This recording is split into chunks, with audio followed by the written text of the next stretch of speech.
Right after graduate school, I did a 15-month trip around the world, basically with my backpack, and I spent about 7 weeks in India, and that was an adventure in itself, but I had to get to Nepal, or I was looking to go to Nepal, so I figured out I had to take a bus, but they didn't have any room in the bus, so I had to actually ride on the roof of the bus across the border. And I remember I was with one Russian guy and an Israeli couple, and our backpacks and a whole bunch of other grains and rice and stuff that they were carrying over the border.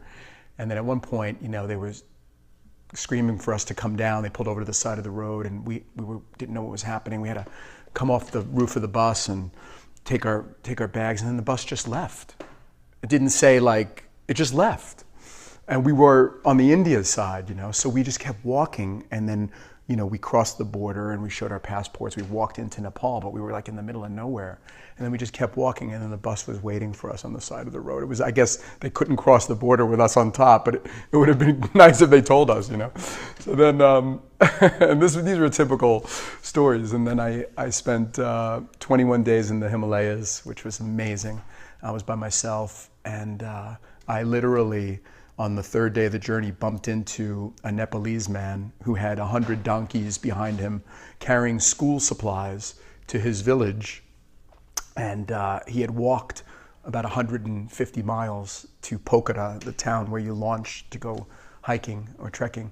And he spoke 3 words of English, and I spoke 3 words of Nepalese, and we just liked each other, and we were talking. He was the one teacher and principal of his whole district, or whatever they call them, the villages up there, And so we walked together for a couple of days and stayed in these tea houses on the way. I was on my way, and then he asked me if I'd come to his village.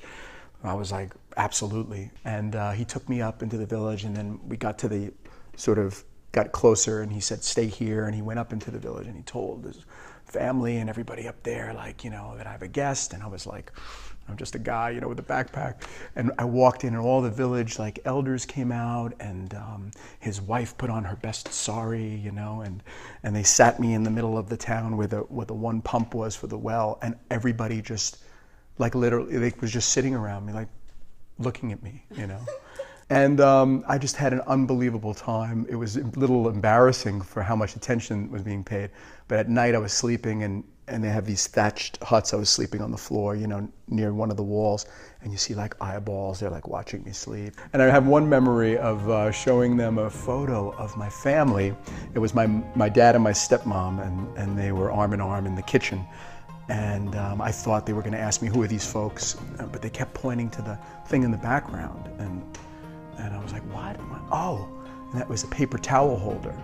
And what is that? I said, that's it. And I tried to let them know we hold our paper there. Well, why do you need to hold your paper? It's a good question. I don't know.